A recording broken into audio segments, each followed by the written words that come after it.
There will now be an opportunity for silent prayer or meditation.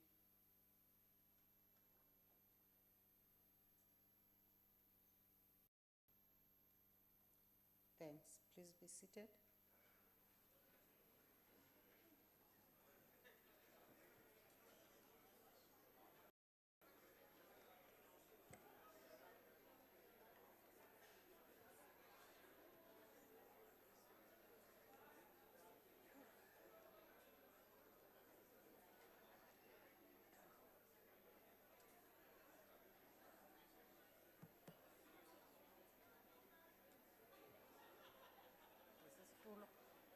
It's too heavy. Order. Honorable members, before proceeding with the business of the day, I wish to remind members that the revised rules of the National Assembly were adopted on the 26th May 2016, the last sitting of the second term of the National Assembly. The rules became effective the following day. This is therefore the first time the House is sitting in accordance with the revised rules.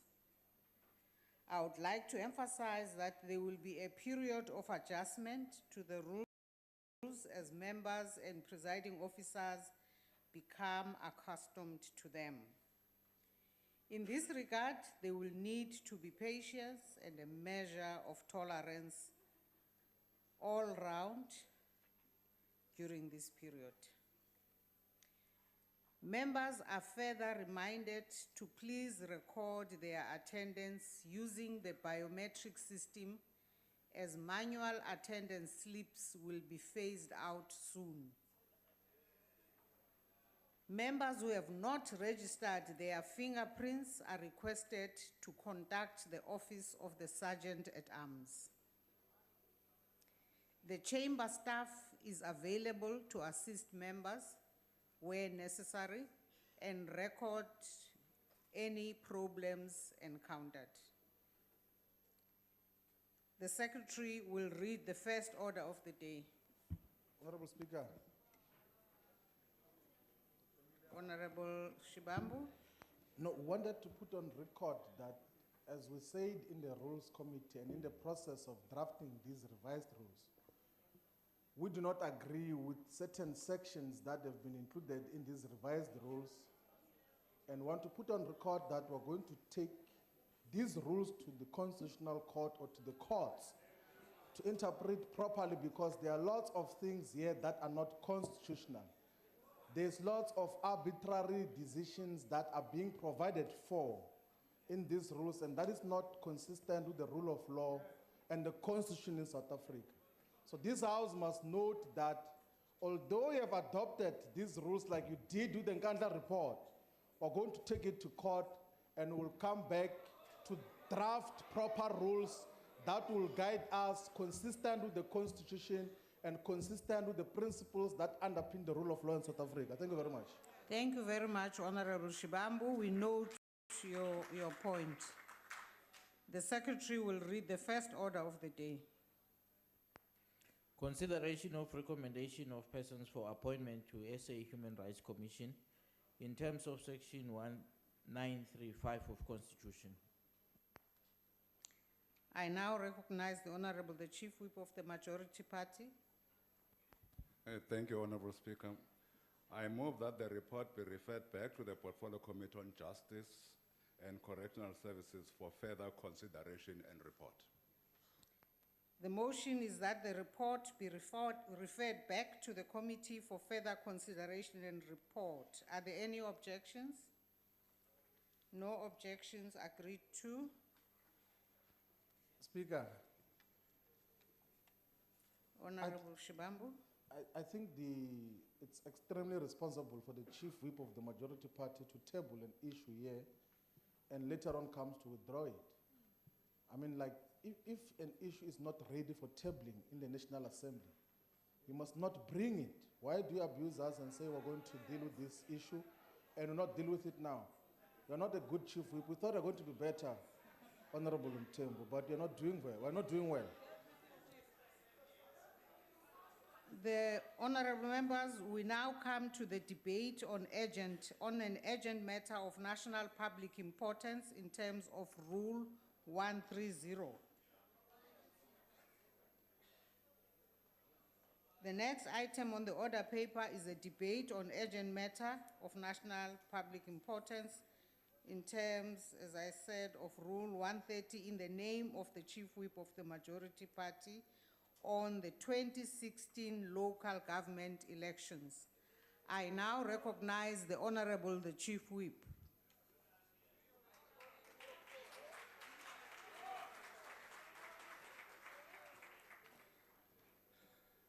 Thank you, Speaker. Deputy President, honorable members in this House, and the guests in the gallery. We want to begin by sending our heartfelt condolences to the family of Councillor Mmusi Mthembu, who passed on in Johannesburg yesterday evening during council election processes. The 2016 local government elections overall results confirm that 9 democratic elections down the line, the ANC remains the people's choice, though with a reduced majority. Out of the 4392 wards in the country, the ANC won 3435, amounting to 78.2% of the total wards, whereas the opposition combined could only win 957 wards, which only amount to 21.8%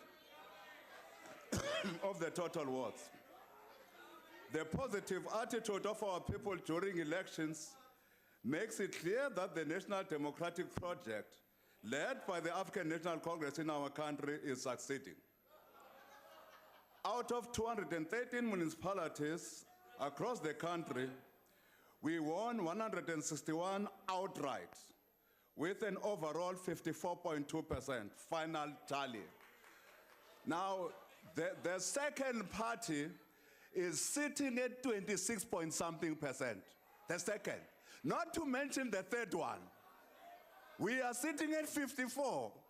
And when you hear the narrative in the country, you feel as if the ANC has lost the election, when in fact we have won these elections. However, we note the unfortunate turn of events leading to the NFP not participating in the local government elections. This is indeed regrettable, as it deprives South Africans of one more choice within the plurality they had at their disposal. We from the onset would like to say with a heavy and a bleeding heart that the ANC could not get governing majority in Nelson Mandela Bay Metro, Tshwane, and Johannesburg Metro. This led to the DA working with the EFF and other political parties unseating this glorious movement of our people from governing these metros. Undoubtedly, these metros are critical to the economy of the country as they control serious budgets. Had we continued to govern these metros with our pro-poor policies and informed by the National Democratic Revolution, we could have continued to change the lives of our people for the better, as we have undisputedly already started to do so. We equally, in the same breath, thank the millions of South Africans who voted us into various municipalities and metros throughout the length and breadth of our country. We will not take your confidence in us for granted. Honorable Speaker, the losses we have suffered are not because of any party being better than the ANC. The losses and setbacks suffered in these elections are self-inflicted.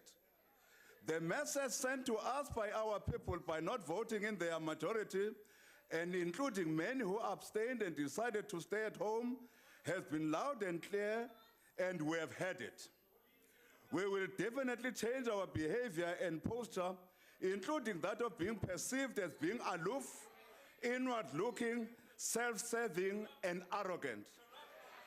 We will also deal decisively with any perceptions of us being soft on corruption, whilst at the same time acting without any delay against those who manipulated our candidate selection processes for their narrow selfish ends. We are confident that we will be able to correct our weaknesses. And when we have corrected our weaknesses, we will regain the confidence of our people in these metros and increase our electoral support everywhere in the country. Honorable Speaker, the ANC remains the people's choice, notwithstanding the bleeding and hurt caused by the losses in the metros. We are bleeding because even though we are Democrats and revolutionaries, and we accept the people's verdict, we are not rocks and stones. We are human beings. We have been affected by these losses. We have suffered in these elections as human beings. Even as the EFF continues to motor-mouth about their ostensible electoral gains, the evidence on the ground testifies that our people have rejected them. They do not have a single municipality. Now. This demonstrates beyond a shadow of a doubt that our people deplore and reject the EFF destructive infantile gimmicks and hollow theatrics. It is clear that our people reject with the contempt they deserve the EFF's impractical and unworkable pie-in-the-sky policies. The people also have been clear in depriving the EFF ward councillorship. The EFF mainly got into councils through PR votes. We are true Democrats, and we accepted the outcomes of the local government elections as the will and voice of the people.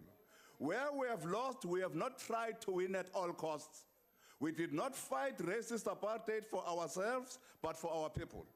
In this regard, our strategic objective has always been to build a non-racial, non-sexist, united, prosperous, and democratic society. Let us underscore the point that it is because we do not seek to govern at all costs, including by selling our souls to the devil, that we rejected and continue to reject the EFF's call for the ANC to forsake its founding principles and fundamental policies and embrace EFF's extremism as a condition for governing the metros.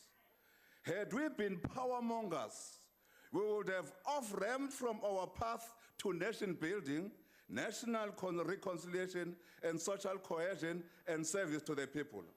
Our engagements with the EFF have convinced us beyond a shadow of a doubt that the EFF is a party driven by bitterness and vengeance with nothing to offer to our people. Notwithstanding the setbacks in these elections, the democratic project and democratization of our country is indeed on course. Even in our struggle for liberation, we suffered serious setbacks. Many of our comrades were exiled, imprisoned, and murdered by the apartheid regime. These setbacks did not stop the ANC from moving forward to produce the 1994 democratic breakthrough. Even the current setbacks cannot deter us from reaching our strategic objective. We will be able to regain our losses in the national and provincial elections of 2019, and we can say without any fear of contradiction that come the local government elections of 2021, we will definitely reclaim the governance of all the metros and take them back from those who ganged against us and decided to give their votes to the racist DA. Honorable Speaker, we regret that we are perceived as being arrogant, self-serving, and soft on corruption. We regret that the non-performing economy has made it difficult to overcome unemployment, poverty, and inequality. We further regret that some state-owned enterprises have not been acting in the best interest of our people. We want to say to our people that we will not bury our heads in the sand, but will jack up our performance of government at all levels, with a full awareness that the satisfaction... Chief Whip, your time has expired. Thank you, Speaker. The Honorable, the Leader of the Opposition.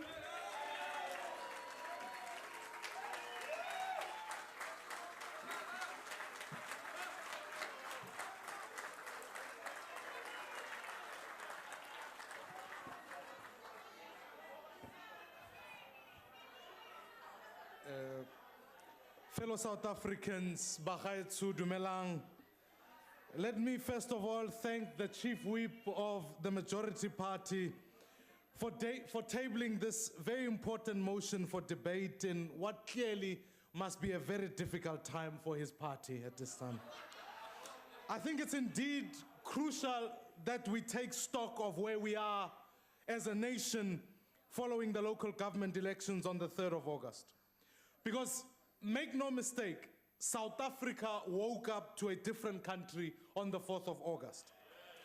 On the 11th of August, Patricia de Lille was re-elected mayor of Cape Town after the DA won 66.61% of the vote. And on Thursday, our former leader in this parliament, Ethel Trollip, was elected unopposed as mayor of Nelson Mandela Bay. On Friday, Solim Simanga was sworn in as the mayor of our nation's capital in Tshwane. And I've also just returned from our economic heartland, Johannesburg, where we witnessed the election of Herman Mashaba as mayor last night. Fellow South Africans, this caps the election of opposition-led governments in towns and villages across the country, from Kouga in the Eastern Cape to Mokgopong in Limpopo and to Metsimaholo in the Free State. So let me take this opportunity to thank, from the bottom of my heart, to thank every South African who voted for change in this election. Rea leboga, enkosi, siyabulela.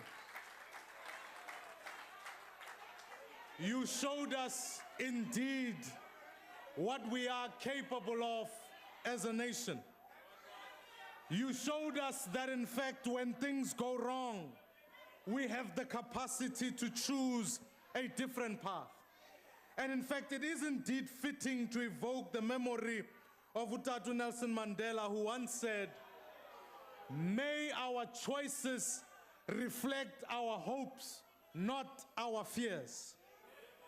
In this election, millions of voters chose hope over fears. They refused to succumb to the divisive race-based rhetoric because they know that we are better together. So to my ANC colleagues on this side of the House, the lesson of this election is very clear. Never take voters for granted. The voters are watching us and they will throw us out of office if we disrespect them. And I also want to say to our dear colleagues in the 33 governments we now lead, let us never arrogantly claim that we have a divine right to rule or that we will govern until Jesus comes back. Let us govern with grace and humility. Let us listen to the people who put us into power. Let us do our best at all times for all the citizens of our country. Let us never take voters for granted. Madam Speaker, now that the dust has settled, we can start to look ahead to the future. This election is a tipping point that heralds the complete realignment of our politics.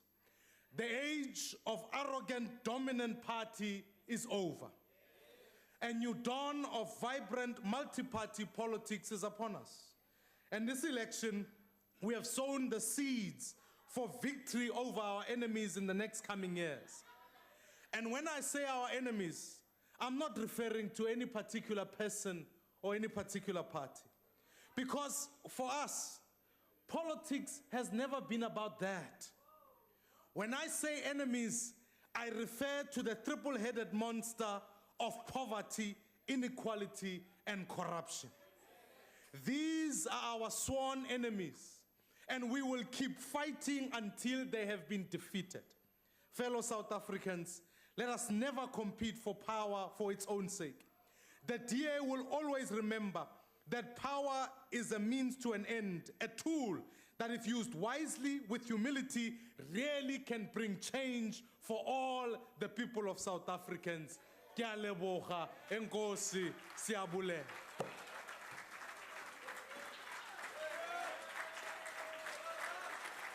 The Honorable Malema.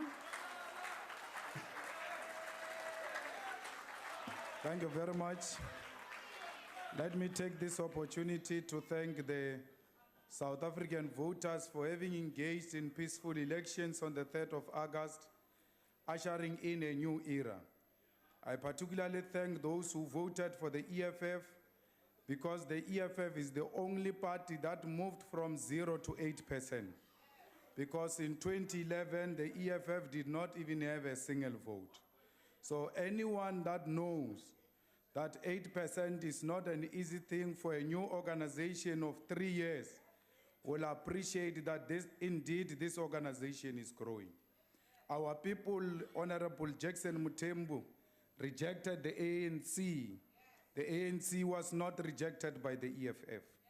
The voters rejected kleptocracy. Now I hear people saying to us that we are voting with a white party from the ANC. But you forget that you governed in a government of national unity with the National Party. The murderers themselves, you even made de Klerk a vice president, a man who presided over the genocide of black people. You gave the National Party Minister of Land, Minister of Finance, Minister of Mines. Sitting in these benches, they are people who come from the National Party. Who are you to educate us about white people when you were so prepared to embrace murderers, the people who continue to kill black people? Now people say to us, why do you vote for white people when you say you are fighting against white monopoly capital? Hey, the country is collapsing. I cannot keep on saying we are fighting white monopoly capital because after defeating white monopoly capital, there will not be a country to inherit. You will have collapsed this country. So this is an emergency. We had to pause and rescue this country first and continue to fight against white supremacy and against white monopoly capital. So that when we defeat white monopoly capital, we will find a country called South Africa. Under the ANC, South Africa is dying a slowly yet surely death. We will not vote for a party presided over by a person who defied the Constitution. We will not vote for a party that still subjects our people to the sheikhs. We will not vote for a party that has collapsed the health system in South Africa, collapsed the education system in South Africa, a party that has been captured by the Guptas. All of you are in the pockets of one family called the Guptas. If you want the votes, go to the Guptas, they will give you the votes. We don't vote for crooks. We don't vote for kleptocracy. We will not vote for a party that is going to pass nuclear deal, which is going to collapse this country, a nuclear deal which is going to take social grants from our people, which is going to take pensions, including the service delivery money. This is the party seated here under Cyril Ramaphosa, which killed our people in Marikana. We will never vote for you in the name of the people of Marikana. Our people still don't have sanitary towels. Our people still don't have water and flushing toilet. Yet you are the most powerful party. You failed to deliver those things to our people. Zuma wants to enrich his family and himself. He will never get our vote.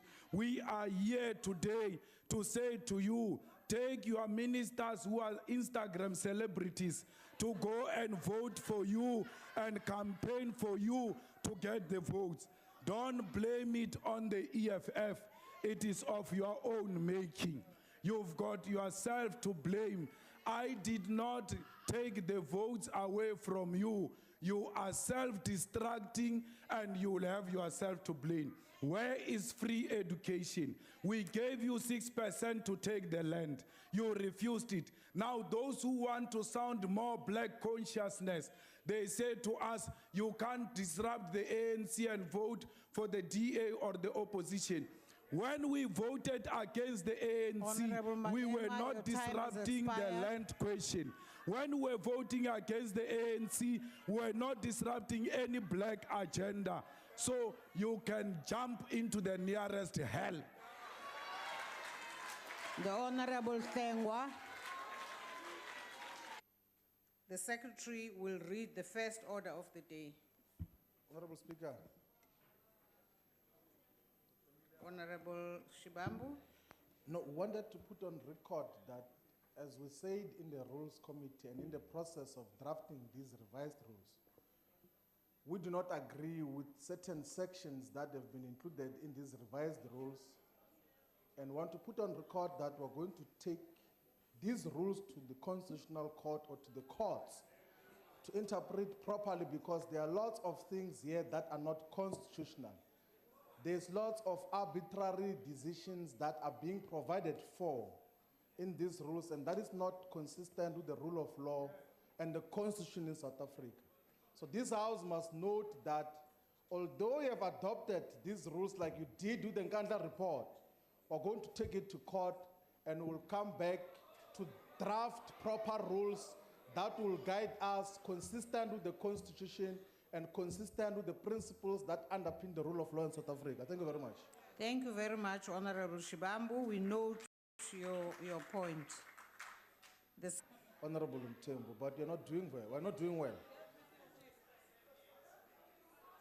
The honorable members, we now come to the debate on an urgent matter of national public importance in terms of Rule 130.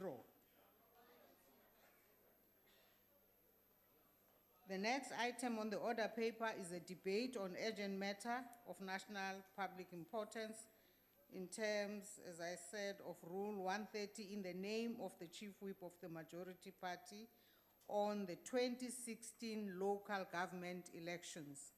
I now recognize the Honorable the Chief Whip.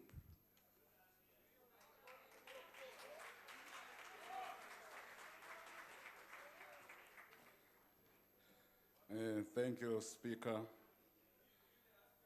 Deputy President, honorable members in this House, and the guests in the gallery. We want to begin by sending our heartfelt condolences to the family of Councillor Malema Mthembu, who passed on in Johannesburg yesterday evening during... Became effective the following day. This is therefore the first time the House is sitting in accordance with the revised rules. I would like to emphasize that there will be a period of adjustment to the rules as members and presiding officers become accustomed to them. In this regard, there will need to be patience and a measure of tolerance all round during this period. Members are further reminded to please record their attendance using the biometric system, as manual attendance slips will be phased out soon.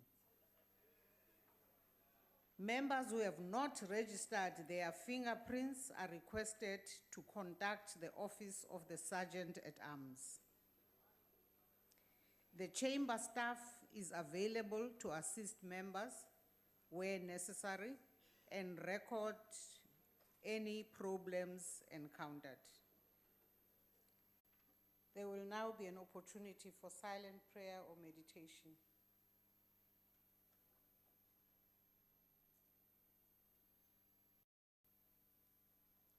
Thanks. Please be seated.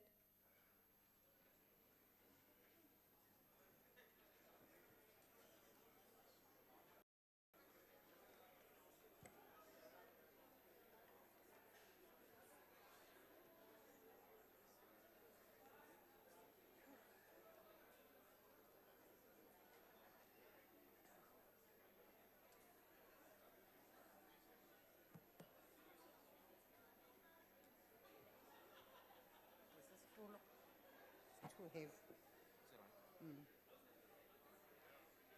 Order.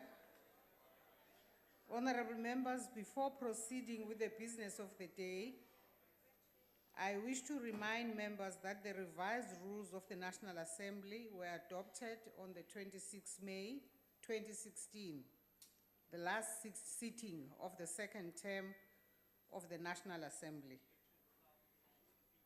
The rules secretary will read the first order of the day.